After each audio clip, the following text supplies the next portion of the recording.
तो आज की इस वीडियो में हम ग्लूकोज बनाने की दो विधियां और ग्लूकोज से सैक्रिक अम्ल और ग्लूकोनिक अम्ल को कैसे प्राप्त करेंगे समझने वाले हैं। प्यारे बच्चों, बहुत ही प्यारा और बहुत ही इंपॉर्टेंट क्वेश्चन है, 2025 में पूछा भी जा चुका है। तो चलिए फिर कॉपी और पेन निकाल लीजिए और समझते हैं।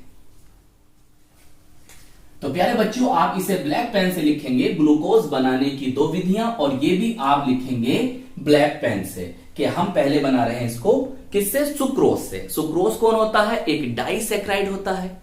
कौन होता है? डाइसैक्राइड होता है। और नॉन रिड्यूसिंग शुगर, अनअपचायक शर्करा भी है ये भी याद रखना। चलिए बहुत ध्यान से समझेंगे प्यारे बच्चों, ये कौन है? डाइसैक्राइड है और हम इसे कैन शुगर के नाम से भी जानते हैं। फॉर्मूला क्या है सर? C12H22O11। हम क्या करेंगे जिससे हमें ग्लूकोज प्राप्त हो जाए? तो हम करेंगे प्यारे बच्चों इसका जल अपघटन। क्या करेंगे? जल अपघटन, बोले तो हाइड्रोलिसिस करेंगे। क्लियर? जब सर आप यहां पर जल अपघटन करोगे तो उपस्थिति किसकी रखोगे? तनु अम्ल की। किसकी रखेंगे? तनु अम्ल, डाइल्यूट एसिड। क्या ले सकते हो? HCl या H2SO4 कुछ भी ले लो, या प्यारे बच्चों यहां पर आप H पॉजिटिव भी लिख सकते हो। क्लियर? आपको क्या प्राप्त हो जाएगा प्यारे बच्चों? ये कौन है? ये सर सुक्रोज है। अरे कौन है? ये डाइसैक्राइड है। जब डाइसैक्राइड का हम जल अपघटन करते हैं तो हमें दो मोनोसैक्राइड प्राप्त होते हैं। तो बस हमें यहां पर दो मोनोसैक्राइड प्राप्त होंगे, ग्लूकोज और फ्रक्टोज समान मात्रा में। तो दोनों का फॉर्मूला सेम होता है। अंतर यह है कि एल्डोज है ग्लूकोज, और फ्रक्टोज क्या होता है प्यारे बच्चों? कीटोज होता है। उसमें कौन सा ग्रुप होता है बताना मुझे जरा, और ग्लूकोज में कौन सा ग्रुप होता है बताना। सही? तो ये बना ग्लूकोज और ये बना फ्रक्टोज और ये है आपका सुक्रोज। इनके नीचे नाम लिख दोगे। अब देखिए प्यारे बच्चों, मैं आपको एक बात और बताऊं यहां पर कि आप यहां पर इस तरह से इसकी यहां पर थ्योरी जो मैंने आपको समझाई है वो भी आप यहां पर लिख सकते हो, या केवल रिएक्शन भी लिख सकते हो। अब देखो यहां पर ना आपको कहीं कहीं आपको ये भी लिखा मिल सकता है कि ईस्ट में उपस्थित इनवर्टेज एंजाइम के साथ किण्वन करने पर आपको सुक्रोज से ग्लूकोज और फ्रक्टोज प्राप्त हो जाते हैं समान मात्रा में। क्लियर? तो यहां पर इनवर्टेज भी आपको लिखा मिल सकता है। क्लियर? एनसीईआरटी में लिखा है, मैंने आपको यहां पर लिख दिया। चलिए, तो एक मेथड कंप्लीट हुआ। अब हमारा दूसरा मेथड है जिसे हमें बनाना है स्टार्च से। और स्टार्च क्या होता है सर? ये होता है एक पॉलीसैक्राइड। क्या होता है? पॉलीसैक्राइड होता है। चलिए अब इसका हम जो फॉर्मूला लिखेंगे वो कैसे लिखते हैं सर? हम लिखते हैं C6H10O5 का यहां पर होल N कर देंगे। सही? यहां पर आप लिख दोगे क्या? स्टार्च लिख दोगे ना, स्टार्च।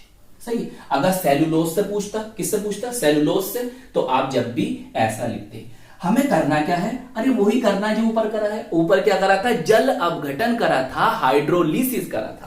तो ये कौन है? ये सर पॉलीसैक्राइड है, और हम इसका जल अपघटन करेंगे तो हमें n नंबर ऑफ मोनोसैक्राइड प्राप्त होंगे। हमें मोनोसैक्राइड के n नंबर प्राप्त हो जाएंगे।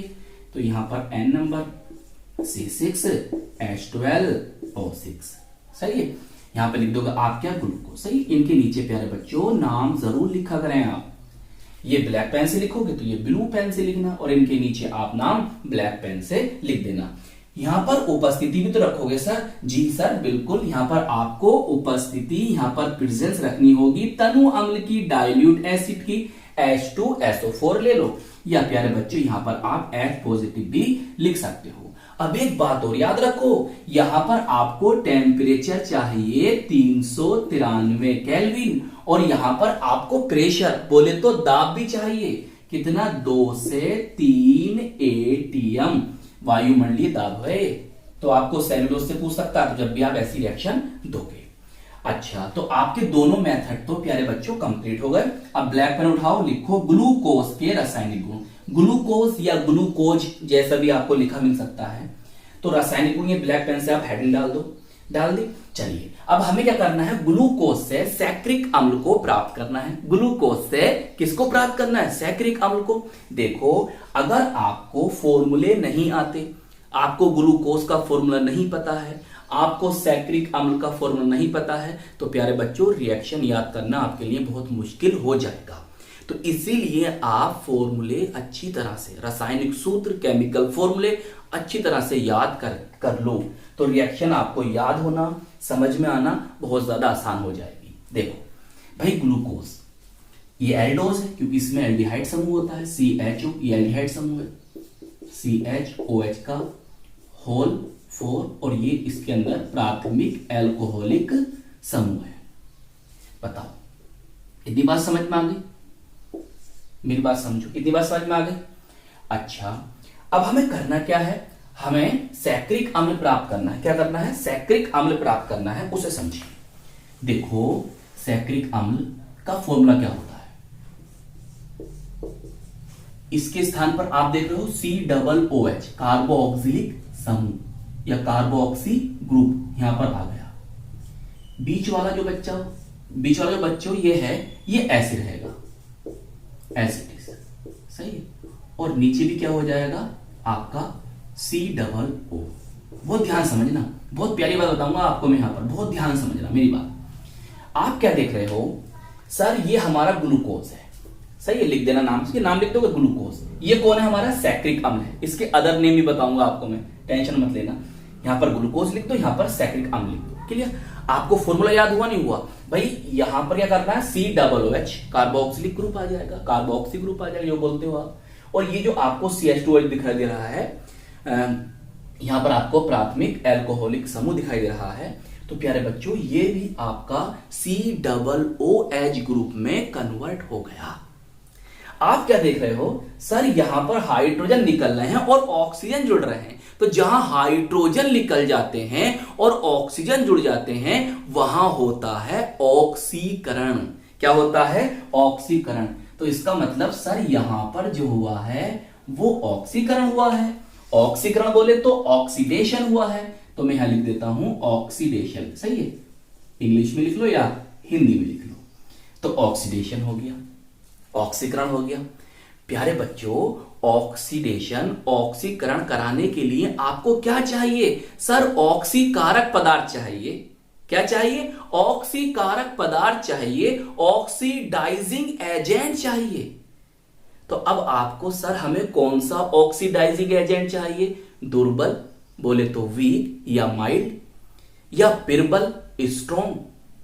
अब कैसे पहचानोगे, देखो जो प्यारे बच्चों अगर आपका दुर्बल या प्रबल ऑक्सीकारक पदार्थ है तो वो आपके CHO एल्डिहाइड समूह को COOH ग्रुप में कन्वर्ट कर देगा, चाहे दुर्बल हो चाहे प्रबल हो।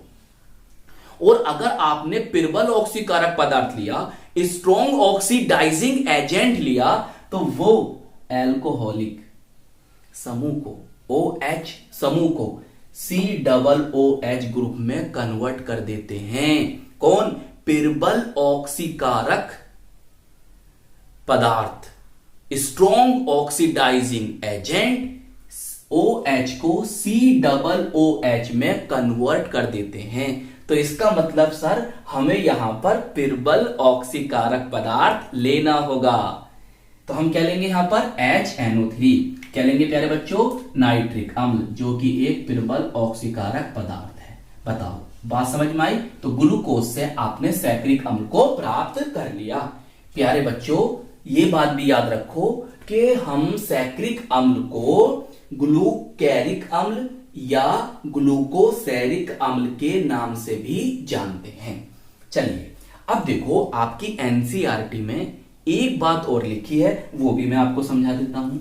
अगर आपसे वो पूछता, वो कहता भाई ग्लूकोनिक अम्ल से सैक्रिक अम्ल बनाओ, तो क्या करते, देखो आप क्या करते, देखो पहले तो आप ग्लूकोनिक अम्ल का फॉर्मूला आपको पता होना चाहिए ना। सर फॉर्मूला तो पता है, क्या होता है, ऐसे ऐसे ऐसे और यहां पर CH2OH ग्रुप।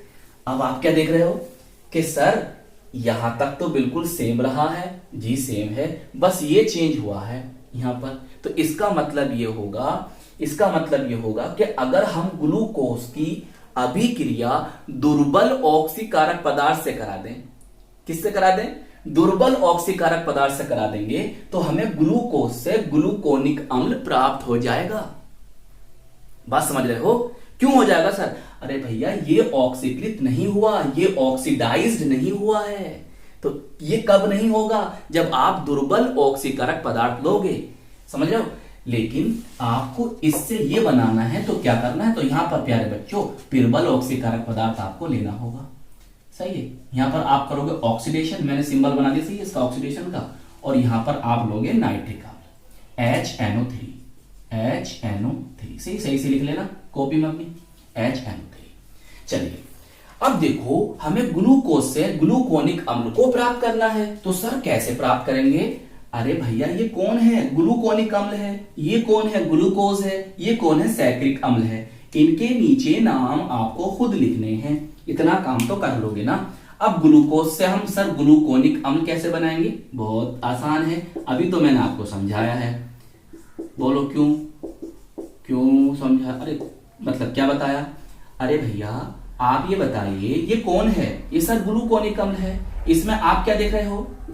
सर हम इसमें ये देख रहे हैं कि जो हमारा OH ग्रुप है वो तो ऑक्सीकृत नहीं हो रहा, ऑक्सीडाइज नहीं हो रहा, जबकि एल्डिहाइड समूह ऑक्सीकृत हो रहा है। तो फिर क्या लोगे? सर हम यहां पर दुर्बल ऑक्सीकारक पदार्थ लेंगे। मतलब यहां भी ऑक्सीडेशन करोगे? हाँ ऑक्सीडेशन करेंगे, लेकिन हम यहां पर दुर्बल ऑक्सीकारक पदार्थ लोगे। तो एनसीईआरटी में क्या लिखा है? एनसीईआरटी में लिखा सर ब्रोमीन जल। क्या लोगे? ब्रोमीन जल, Br2 जल, या Br2 प्लस H2O भी लिख लो। सही है? Br2 प्लस H2O लिख लो, या ऐसा करके लिख लो Br2 प्लस H2O या Br2 H2O, जैसा आपको अच्छा लगे, या ब्रोमीन जल लिख दो सीधा। सही है? इसका नेम सर ग्लूकोज या ग्लूकोज जैसा आप बोलते हैं, यहां पर इसका नेम ग्लूकोनिक अम्ल है। बताओ, बात समझ में आ गई? अब देखो, एक बात मैं आपको बताऊं, अगर वो आपसे पूछता है कि भाई सिद्ध करो कि ग्लूकोज में एल्डिहाइड समूह होता है, तो आप ये वाली रिएक्शन दे दो। देखो यहां पर जो एल्डिहाइड समूह है, एल्डिहाइड समूह फॉर्माइल ग्रुप जो है, CHO ग्रुप जो है वो काय में कन्वर्ट हो रहा है? COOH में। सही? अगर वो आपसे पूछता है कि भाई सिद्ध करो कि ग्लूकोज में एक प्राथमिक एल्कोहलिक समूह उपस्थित है, तो आप ये वाली रिएक्शन दे दो। यहां पर देखो ये काय में कन्वर्ट हो रहा है? इसमें कन्वर्ट हो रहा है। बस बताइए, बात आ गई समझ में? चलिए नोट कर लो। तो आई होप ये क्वेश्चन आपको अच्छी तरह से समझ में आ गया होगा। सर आप थोड़ी वीडियो लंबी बनाते हैं, तो प्यारे बच्चों हम समझाते भी तो ज्यादा हैं। अगर हम आपको समझाएंगे कम तो वीडियो छोटी बन जाएगी, फिर आपके समझ में कैसे आएगा? ये बताइए, हमने आपको यहाँ पर कितनी बातें बताई हैं? आप जरा लिखना उन्हें, आपको पता चलेगा कि हमने यहाँ पर आपको बिल्कुल ज्ञान निचोड़ कर दे दिया। बस आपको करना उसको गट गट गट गट पी जाना है। तो आई होप ये क्वेश्चन तो आपको अच्छी तरह से समझ में आ गया होगा। अपना ख्याल रखिएगा, अपने माता पिता की सेवा करते रहिएगा, गुरुजन का सम्मान करते रहिएगा, और हम मिलेंगे आपको इसकी नेक्स्ट वीडियो में। जय हिंद, जय भारत।